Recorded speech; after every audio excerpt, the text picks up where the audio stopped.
queridos amigos de la radio La Voz de María. Bienvenidos a su programa El Valor de la Vida, programa dedicado a profundizar sobre Dios, la cultura de la vida y sobre la nueva era.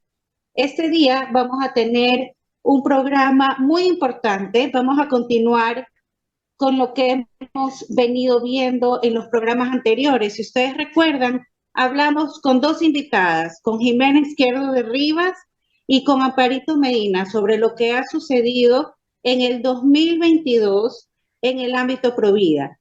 Y en este programa vamos a continuar con un invitado especial. Nuestro invitado es Roque Albuja. Bienvenido, Roque. Muchas gracias, María Beatriz. Es un gusto estar aquí, a tus órdenes. Gracias, muchísimas gracias, Roque, por recibir esta invitación. Roque es abogado y doctor en jurisprudencia de la Universidad Católica de Quito, de la Pontificia Universidad Católica de Quito. Roque, tú tienes también una maestría. Cuéntanos un poquito. Sí. Tengo una maestría en docencia universitaria. Yo fui profesor de la Universidad Andina Simón Bolívar desde el 2000 al 2015 y durante ese periodo tomé una maestría con un grupo de profesores. Fue una experiencia muy linda, realmente motivante, todos de diferentes carreras, siguiendo pedagogía para aprender a enseñar. Perfecto, eres docente también, entonces. ¿Sí? Muy linda profesión. Entonces, para poner en contexto un poquito a nuestros radioescuchas, Roque, yo quiero comentarles el programa del día de hoy. Vamos a hacer un pequeño, digamos así, resumen de lo que ha pasado en los últimos años en la labor provida, pero todo en la parte de derecho, en la parte legal, jurídica y política, en el caso que lo veas prudente hablar de eso, ¿no? La cultura de la muerte ha entrado en todos esos ámbitos también, no solamente en la parte médica, social, de películas, sino todo lo que es la parte de leyes y de derecho.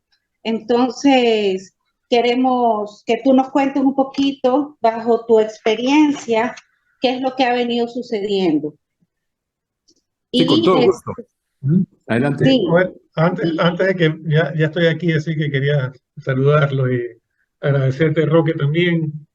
Tremendo invitado que tenemos el día de hoy. ¿Ya? Y antes de continuar, sí quisiéramos pedirle a los radioescuchas que nos acompañen con una oración por la señal de la Santa Cruz, de nuestros enemigos. Líbranos, Señor Dios nuestro, en nombre del Padre, y del Hijo, y del Espíritu Santo.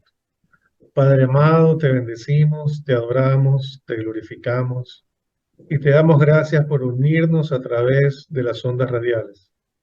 Te pedimos que nos quites todo lo que nos pueda alejar de ti y nos dejes solamente lo que nos una a tu divina voluntad.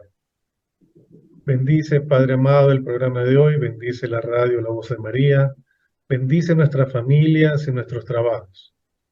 Espíritu Santo, haz que todo lo que salga de nuestra boca el día de hoy se sumerja en tu divino querer. Amén. Amén. Roque, vamos antes de darte la palabra, quería decirle a nuestros radioescuchas con qué vamos a terminar el programa, porque ha acontecido algo a finales del año pasado y quisiera leer esta noticia que es muy importante, sobre todo para los médicos, ¿no? Y voy a hacer la lectura de la noticia que la saqué de el periódico La Hora. Dice: los médicos no podrán negarse a realizar un aborto en casos de violación. Esta noticia salió el 23 de diciembre del 2022. Desde el 2021, los abortos por violación son despenalizados. La Corte Constitucional suspendió la objeción de conciencia que daba aval a que los médicos puedan negarse a practicar un aborto en casos de violación. Esta decisión se suma a otras, como haber suspendido temporalmente los requisitos para acceder a este proceso médico. La Corte Constitucional suspendió la objeción de conciencia cuando exista un aborto en caso de violación. Es decir, que los médicos no podrán negarse a realizar un aborto en casos de violencia sexual.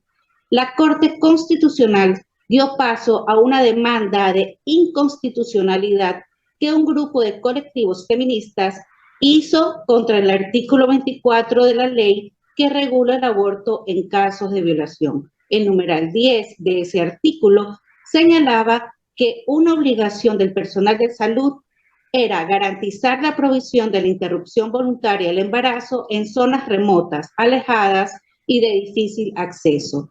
Cuando exista un profesional de salud objetor y este sea el único que pueda llevar a cabo el procedimiento de interrupción del embarazo, debe observar con debida diligencia y sin dilaciones el deber de derivación.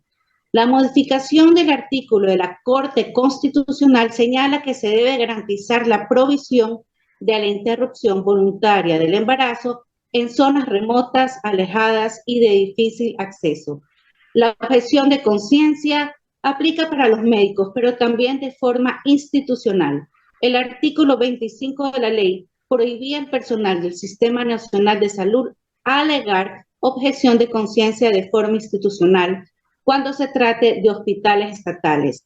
Así, la Corte prohíbe a todo el personal del Sistema Nacional de Salud alegar objeción de conciencia de forma institucional.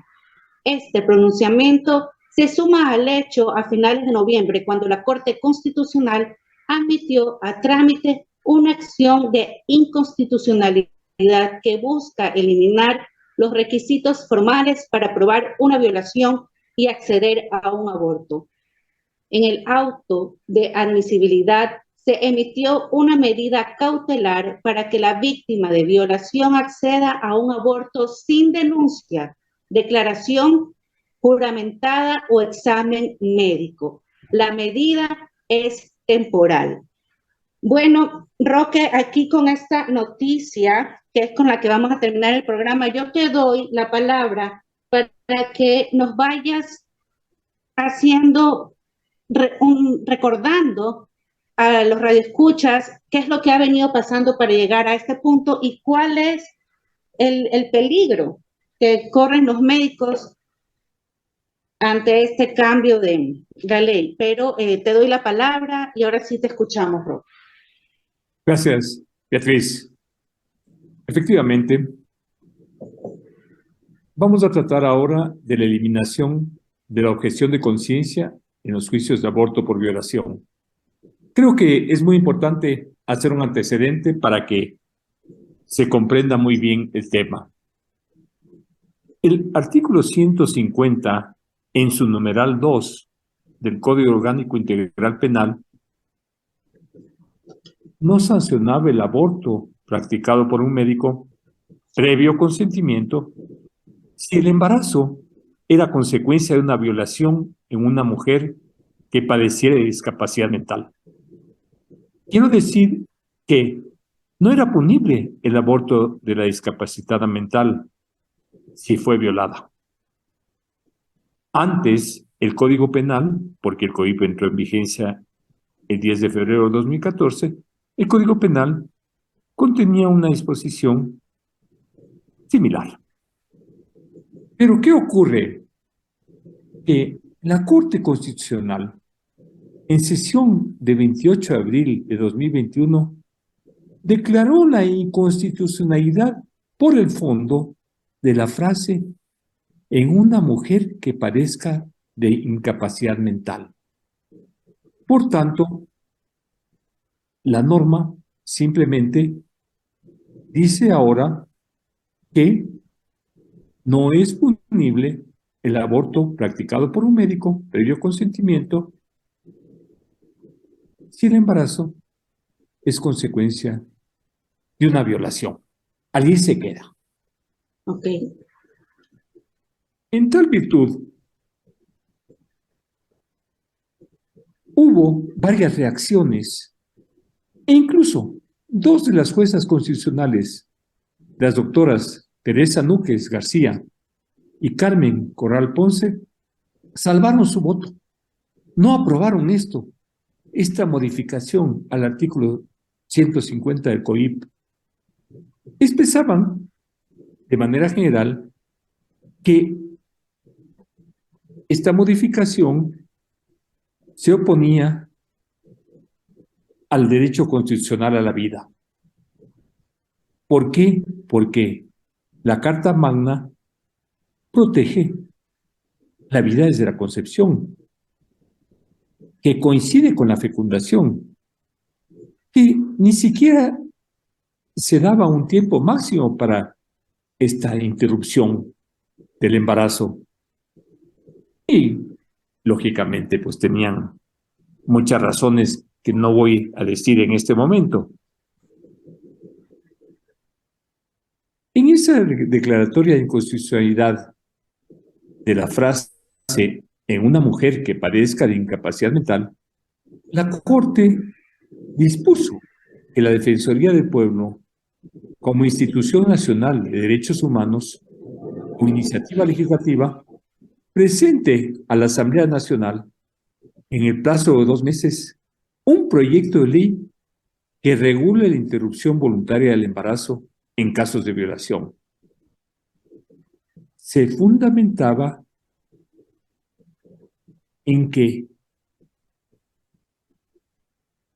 la Defensoría del Pueblo, al hacer este proyecto y entregarlo a la Asamblea, se emitiría la ley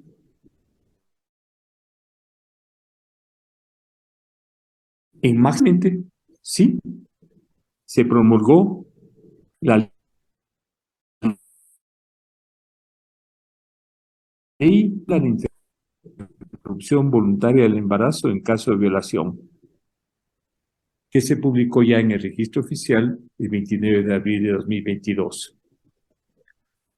El tema es que después de esto, el 23 de noviembre de 2022, pensemos, hace muy poco, se presenta ante la Corte Constitucional una acción pública de inconstitucionalidad de esa ley que regula la interrupción voluntaria del embarazo en caso de violación. Respecto de la objeción de conciencia por parte de los médicos. Esta objeción de conciencia está prevista en la indicada ley en los artículos 26, numeral 13, que tal objeción de conciencia contraviene normas de la Constitución vigente. Es importante, entonces, analizar de qué se está hablando, qué normas contraviene, por qué es que es posible que se prive a los médicos de esta objeción de conciencia. Porque aún más, la Corte, al admitir a trámite la acción de inconstitucionalidad, concedió, como ya lo leías tú, Beatriz, medidas cautelares solicitadas por las accionantes, mediante las cuales suspendió la posibilidad de que un profesional de la salud que exprese objeción de conciencia derive el caso a otra casa de salud. Por esta medida cautelar eso ya no es posible. Dispuso también que no pueden aducir objeción de conciencia los médicos de centros de salud privados y que, sin excepción, todo establecimiento de salud deben practicar el aborto en el caso de violación. Anteriormente, esta Corte ya aceptó otra medida cautelar, por la cual, hasta que no se acepte un pedido de inconstitucionalidad, las casas de salud no pueden aplicar el artículo 19 de la ley que regula la interrupción voluntaria del embarazo en caso de violación.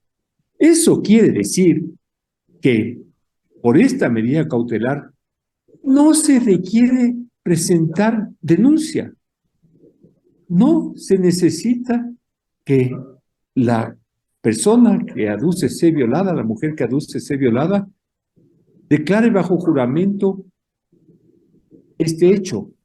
No se exige tampoco examen de salud por parte del médico tratante, que era requisito fundamental para determinar serios indicios de que la solicitante ha sido víctima de violación.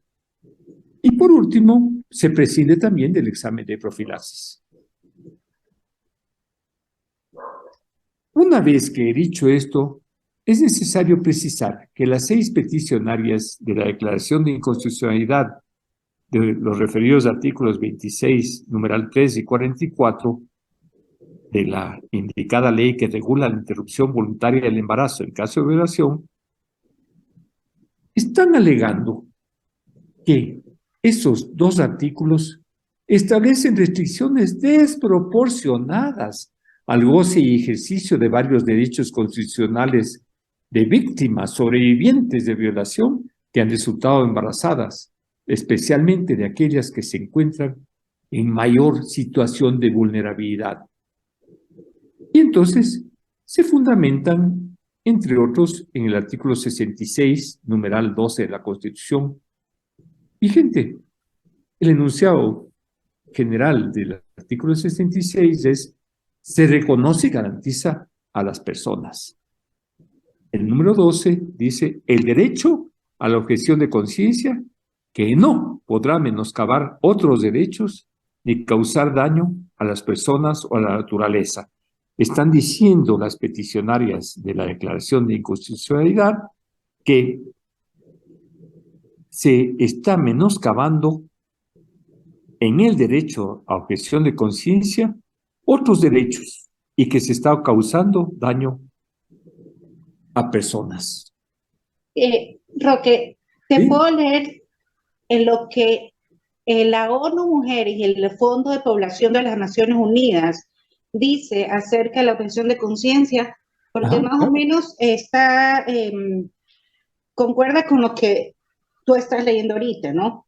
Dice: ¿qué es la objeción de conciencia? Es la interpretación del derecho a la libertad de pensamiento, de conciencia y de religión establecido en la Declaración Universal de Derechos Humanos y en el Pacto Internacional de Derechos Civiles y Políticos.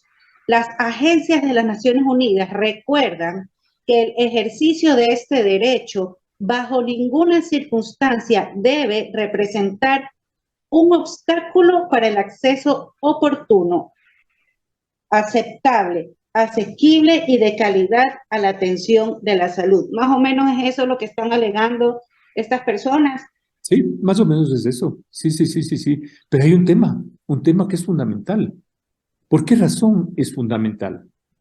Porque si bien es verdad que se reconoce y garantiza a las personas el derecho a la objeción de conciencia y que este derecho no puede menoscabar otros derechos ni causar daño a las personas o a la naturaleza, hay que ver qué derecho dicen ellos que está menoscabando. Ellas dicen que se está menoscabando a través de la objeción de conciencia, ni más ni menos que el importantísimo derecho fundamental, que por eso se dice que es un derecho personalísimo, a la vida.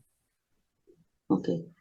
En este caso, la vida del no nacido, que se ampara en el mismo artículo 66, que ya expresábamos, que dice que se reconoce y garantiza a las personas, pero en el numeral 1, ya no en el 12, sino en el 1. ¿Qué nos dice este numeral 1? Entonces, se reconoce y se garantiza a las personas el derecho a la inviolabilidad de la vida. No habrá pena de muerte.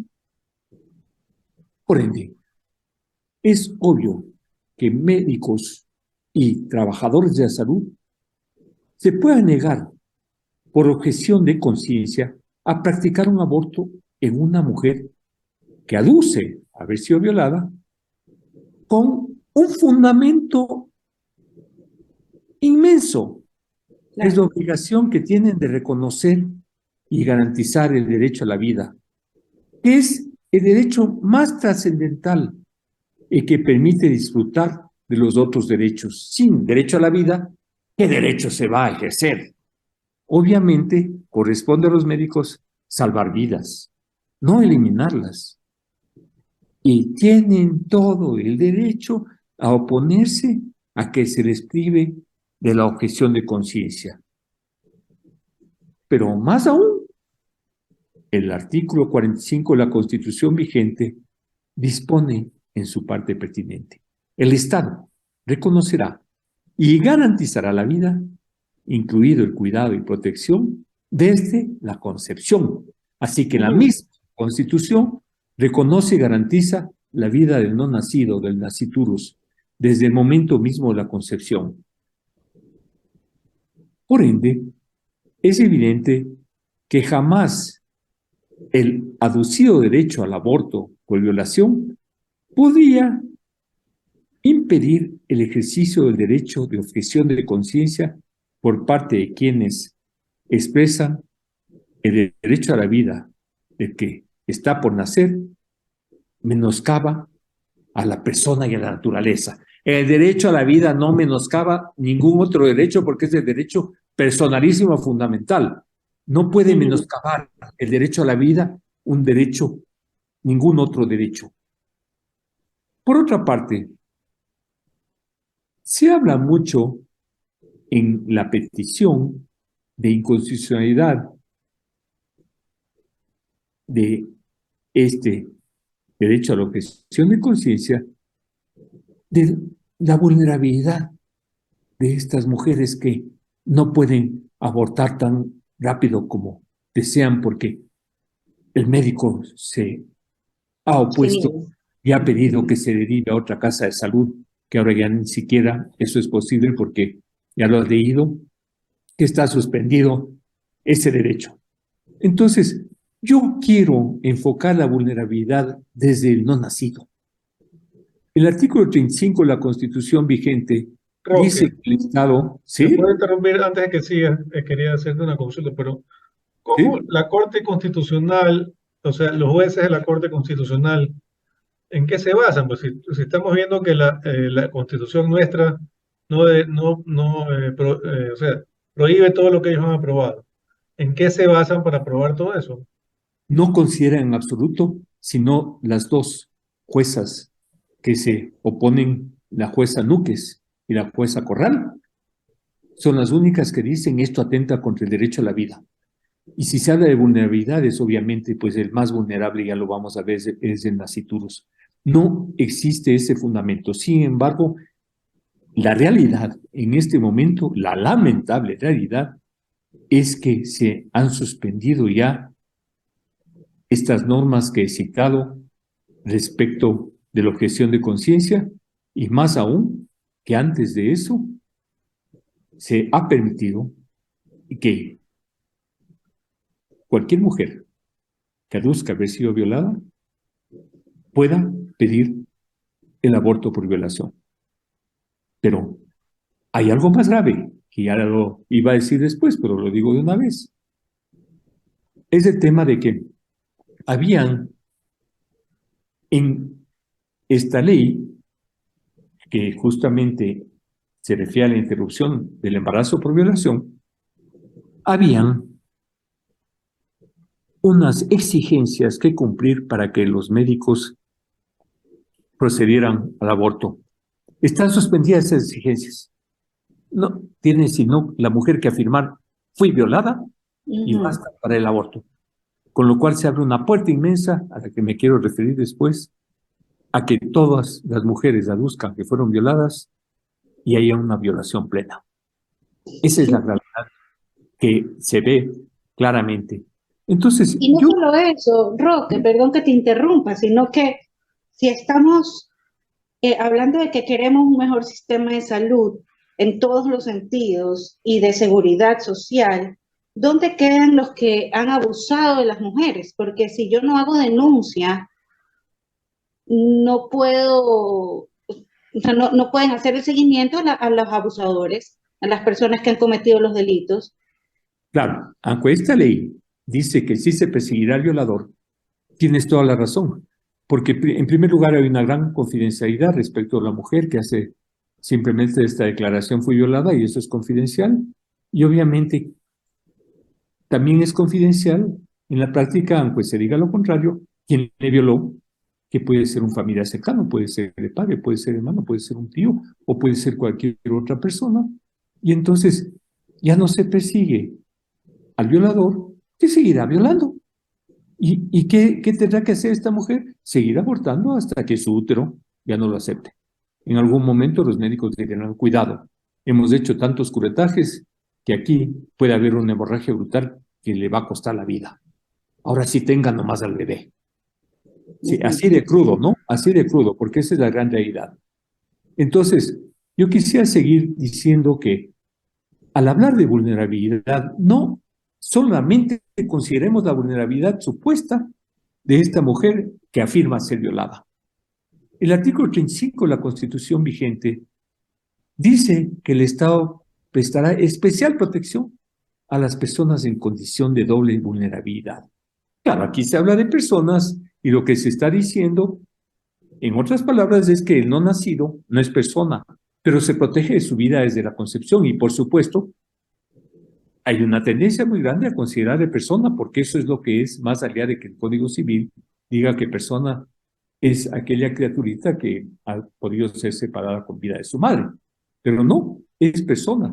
Entonces, el no nacido es el ser más vulnerable que puede haber.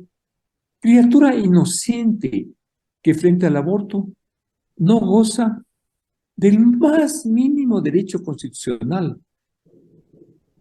Cegarán su vida, puesto que a diferencia de su madre, no le aplica el derecho de protección y menos aún de protección especial que aducen las peticionarias de esta medida. En vista de que ni siquiera puede alejarse del vientre de su enemiga asesina, la madre que ha consentido en que se le prive la vida, arrancándolo de su cuerpo, tampoco goza del derecho constitucional a la salud.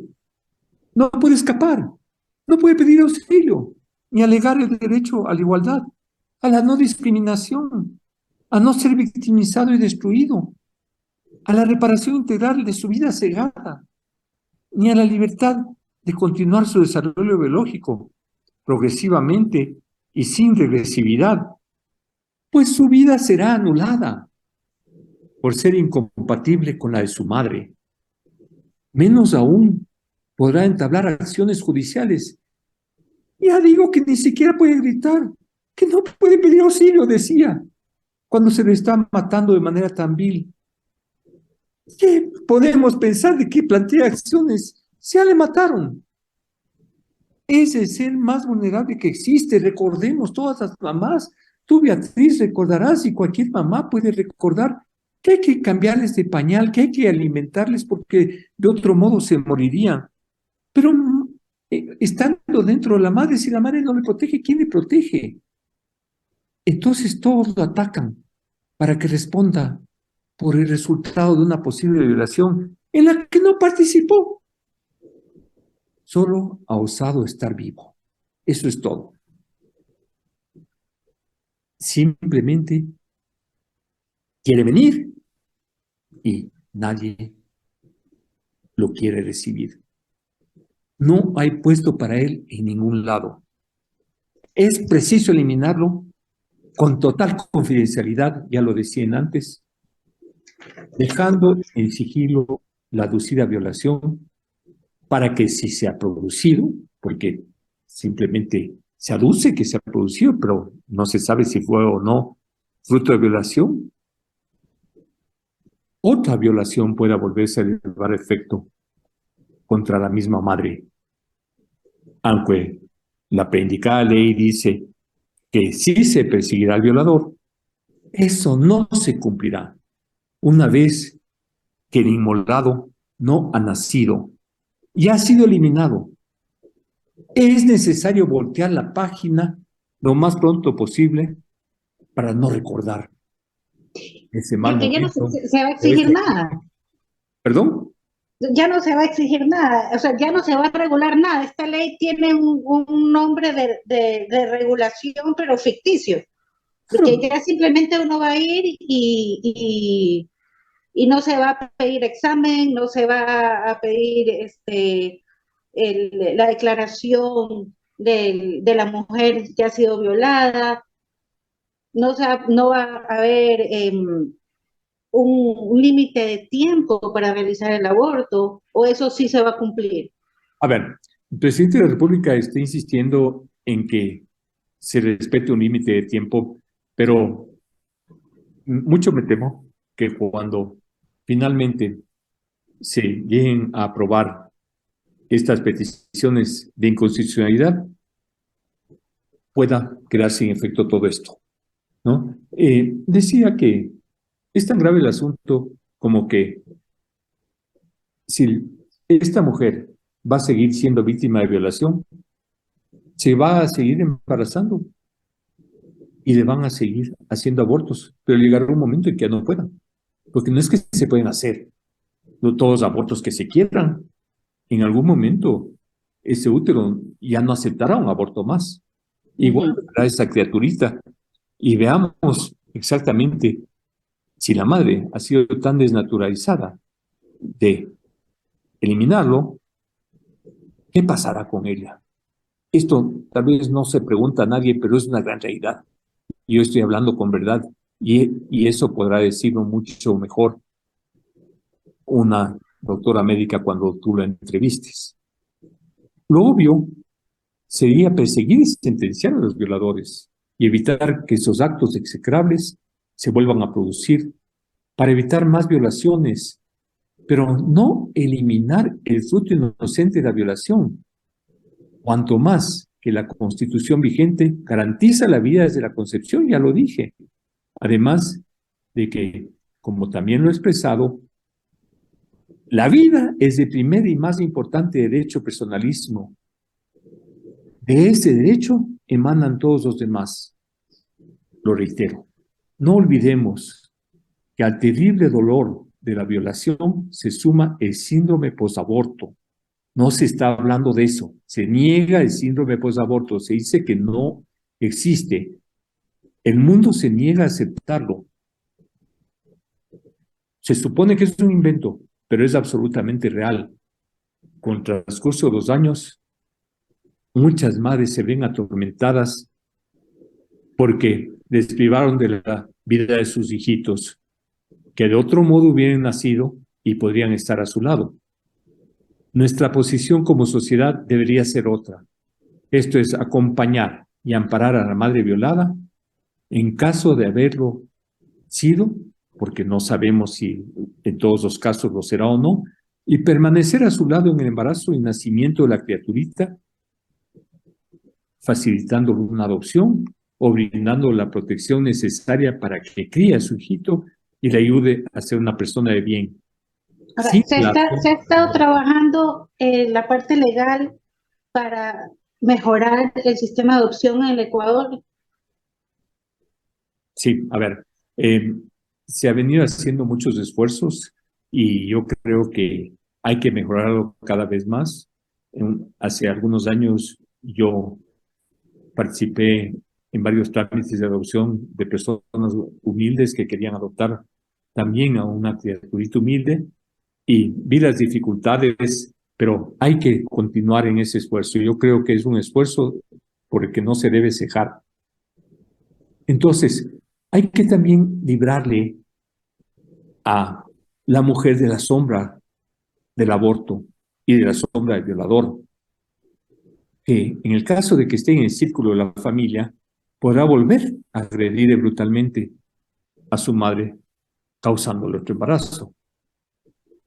Yo creo que resoluciones como las que estamos comentando pretenden que todos perdamos la conciencia y que obedezcamos ciegamente, sin posibilidad de objeción, para dar gusto a quienes apoyan el aborto en una irreflexiva actitud inhumana y con lo que buscan es ir paulatinamente forzando a la sociedad para que un día se autorice el aborto sin restricciones.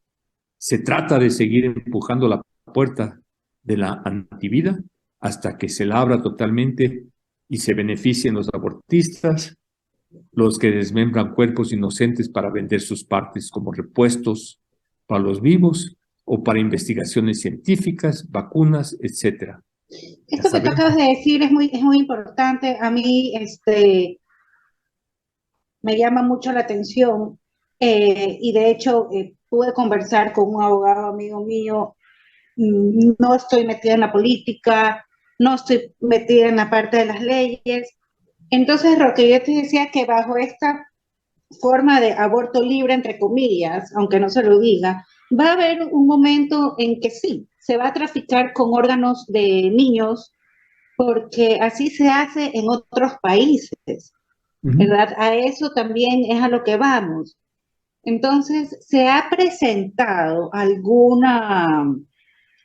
proyecto o ya existe alguna ley que prohíba la venta de órganos de no nacidos, de bebés? Porque hay que ver cómo se está haciendo en otros países y hay que tener esa visión, que eso es lo que quieren hacer con el Ecuador también. Bueno, por supuesto. Bueno, recordemos primero que se protege la vida desde la concepción, de acuerdo con nuestra Constitución. Ya he dado la norma, no la repito. Pero adicionalmente a eso, el Código de la Niñez y Adolescencia, en su artículo 2 es muy claro. Cuando dice, y también el artículo 20 hace relación a lo mismo, ¿no?, que no se podrá hacer ningún tipo de experimentos con el no nacido. Y obviamente, en este caso, lo que podrá pasar es que se comiencen a derogar un montón de leyes a gusto de quienes están actuando de esta manera. Pero por el momento no es posible y espero que no suceda algo así. Sin embargo, me pregunto simplemente, ¿qué fin tendrán esos nasciturus en la práctica? ¿Cómo podemos saber qué fines dan? Ya existen, por ejemplo, en Colombia existió un caso bárbaro de un nasciturus que casi tenía 9 meses de gestación, 8 y más. Nació vivo, los médicos se asustaron y le degollaron, así de simple. Y entonces, ¿estamos seguros de lo que será con esos cuerpos? ¿Podemos estar seguros? No, no sabemos. No sabemos cómo se proceda en estos casos, pero la desnaturalización es tremenda, porque todos conocemos, por otra parte, y lo sabemos muy bien, no nos cabe duda, que cada vez más nos guían hacia proteger a los animales. Hay una sentencia de una jueza argentina que habla ya de la persona no humana, refiriéndose a un elefante. La persona no humana. Sí, la persona no humana. Y entonces, la persona no humana va cobrando una importancia muy grande y la persona humana no. Y en algún momento, quién sabe si se lleguen a regular incluso situaciones que respecto de los humanos no nacidos se están omitiendo totalmente, como preguntaba antes con mucha lógica Nicolás. Claro, es cierto, qué preocupación tan grande, qué preocupación tan inmensa, ¿cómo es posible que esto se dé? Y uno se queda con un sabor amargo, porque dice, a ver, qué increíble, solo 2 juezas fueron lógicas y se dieron cuenta, y tal vez también las otras o los otros se dieron cuenta, pero no lo querían admitir, de que el primer derecho, el fundamental, el derecho personalísimo por excelencia es el derecho a la vida. Y por eso es que se protege la vida desde la concepción. Así que todos estos temores que tú tienes pueden perfectamente, Beatriz, hacerse una realidad. O sea, puede pasar perfectamente. No es un imposible que eso se dé. No, es como que estamos en una dictadura en manos de estos jueces. O sea, Digamos, sí, el juez es el juez. Digamos que la ley es la ley y tiene que cumplirse, el juez es el juez y hay que acatar lo que el juez dispone. Y entonces simplemente se están supuestamente respetando determinados derechos constitucionales, pero violando otros más importantes. Claro. Y eso ya es ley. O sea, el problema principal es que eso es ley. Entonces no hay nada que hacer, es ley, ¿no es cierto? Y esto pasa con gran frecuencia en el mundo entero. Es una pena inmensa. Por ejemplo, el derecho a la identidad es un derecho fundamental, ¿no? Y simplemente se ve menoscabado cuando una persona, una mujer, adquiere semen en un banco de semen con total confidencialidad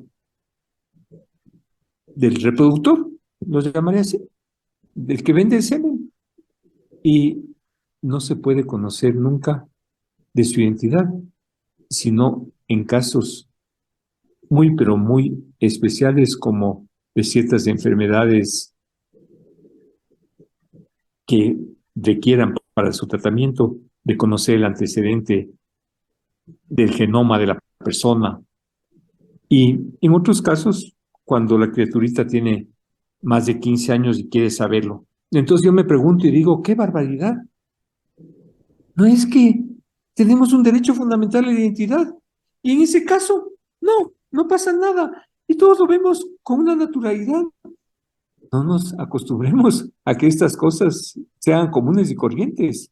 Son terribles por no hablar de muchísimas otras,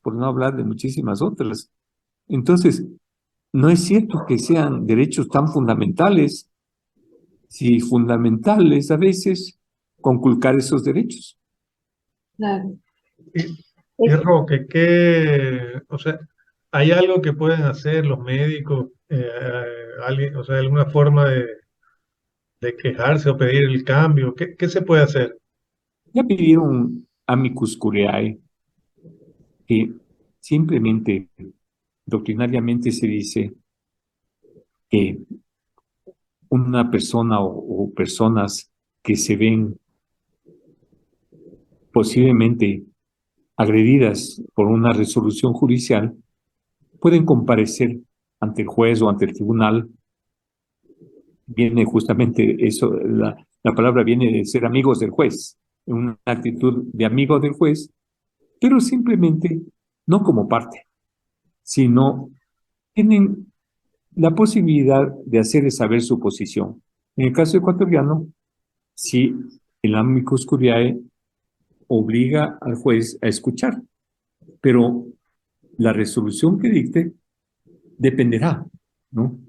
El artículo 12 de la Ley Orgánica de Garantías Jurisdiccionales y Control Jurisdiccional se refiere a la comparecencia de terceros y dice: cualquier persona o grupo de personas que tenga interés en la causa podrá presentar un escrito de amicus curiae que será admitido al expediente para mejor resolver antes de la sentencia. De creer lo necesario, la jueza o juez puede escuchar en audiencia pública a la persona o grupo interesado. Si cree necesario, si no, no. Y entonces se dice también que podrán también intervenir en el proceso, en cualquier estado de la causa, como parte coadyuvante del accionado, cualquier persona natural o jurídica que tuviera interés directo en el mantenimiento del acto o omisión que motiva la acción constitucional. Lo que están haciendo los jueces, los médicos, es pedir: óigasenos, por favor, aquí está nuestro alegato. Óigasenos. Veamos si les oye. Y si les oye... Claro, ¿sí? Ellos alegan inconstitucionalidad porque en el artículo 103 del Código de Ética Médica del Ecuador se prohíbe a los médicos la práctica del aborto, ¿no? Claro, lo que pasa es que ese artículo 103 del Código de Ética está bajo la Constitución. Lo que interesa en una acción constitucional es simplemente la Constitución, pero lo que sí está claramente por encima es el numeral 1 del artículo 66 de la Constitución, porque ese numeral se refiere específicamente, de manera total, a proteger el derecho a la vida. Y la misma Constitución, reitero, creo que ya por cuarta vez, claro, dice la vida desde la concepción. Entonces, claro, tiene razón en cuanto a que existe ese andamiaje secundario que podría verse tácitamente derogado por esta barbaridad. O sea, el andamiaje secundario no está jamás encima de la Constitución. Entonces, pero sí es muy importante este tema del derecho a la vida, porque ese sí es un derecho constitucional que se reconoce y garantiza. Claro. Y es el primer derecho. Y hay que defenderlo. Por Y hay que supuesto. defenderlo. A veces nos vamos por otras partecitas, otras ramas y no nos enfocamos en ese derecho a la vida.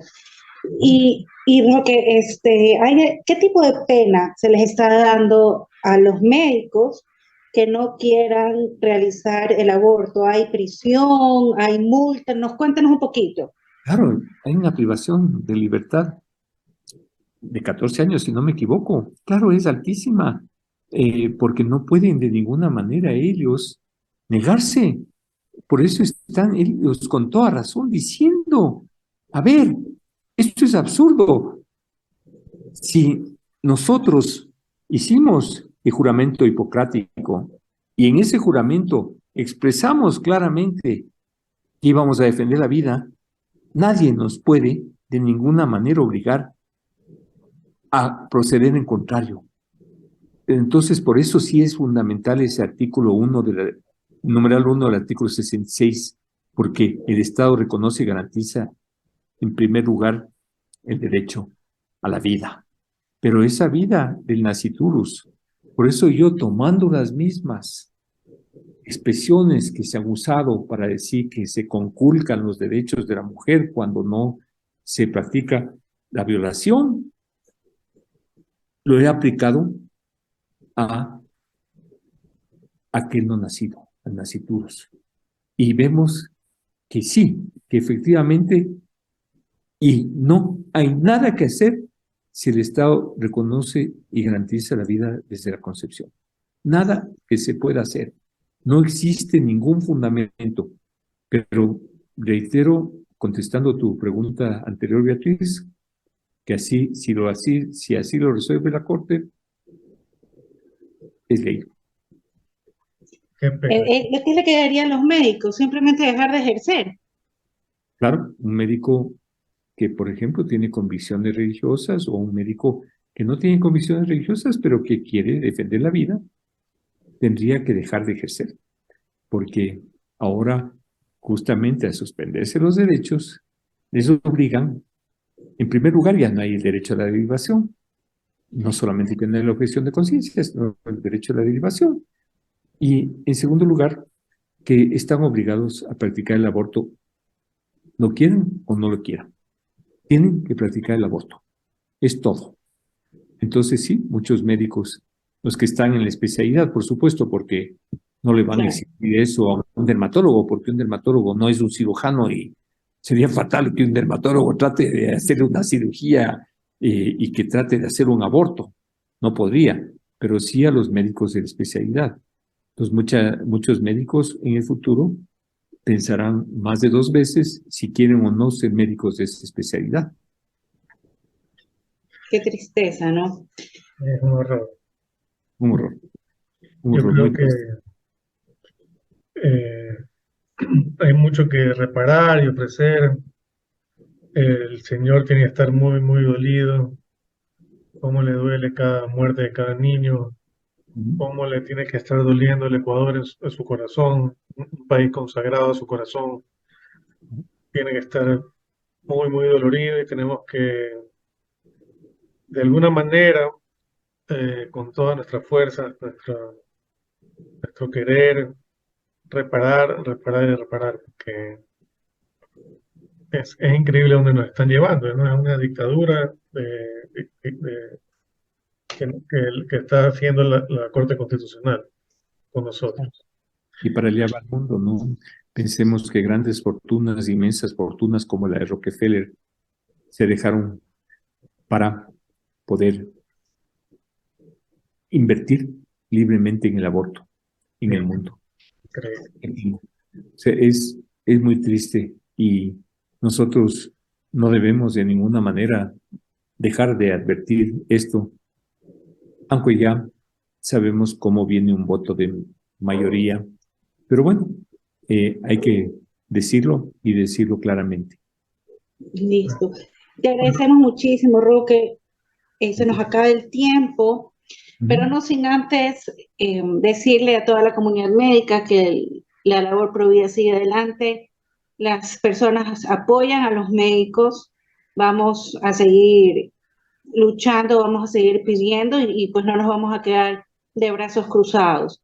Así que bueno, adelante, vamos adelante. Los médicos tienen que salir a luchar no solamente por sus derechos, sino por sus deberes, porque es el deber del médico salvar una vida. Sí. Entonces no nos podemos quedar de brazos cruzados.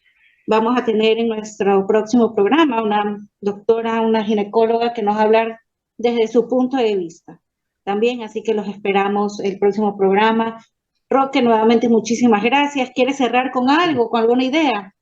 Sí, bueno, muchas gracias a ustedes. Sí, yo creo que hay que defender la vida y hay que defenderla con total y absoluta decisión y que no podemos cejar en ese esfuerzo y que tampoco podemos permitir que se siembren unas ideas equivocadas, facilistas, a las que muchos acuden porque es más sencillo hacer que responda el nasciturus por los hechos irresponsables de otros que hacer lo que habría que hacer, que es combatir al violador. Habría que llevar presos a todos los violadores, habría que alejarles de las mujeres, que plantear medidas cautelares contra aquellos que pueden agredir a esa mujer y pensar que además hay muchos, por ejemplo, niños, varones, que no se van a embarazar, pero que pueden ser violados con todo lo que aquello significa para ese ser en formación o para un adulto también. Así que hay que más bien combatir la violación, hay que combatir al violador y no a la víctima inocente. Gracias. Gracias a ti, Roque. Nicolás, ¿cierras con alguna idea? Bueno, no, simplemente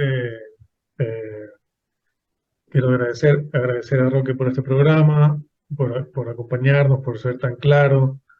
Nos vamos con mucho dolor, pero con el trabajo de reparar al Señor, porque Él nos mira y espera reparación de parte nuestra. Que Jesús y María reinen y salven al país y al mundo entero. Gloria al Amén. Padre, y al Hijo, y al Espíritu Santo, como era en el Como era en principio. un principio, ahora y siempre, por los siglos de los siglos. Amén. Amén.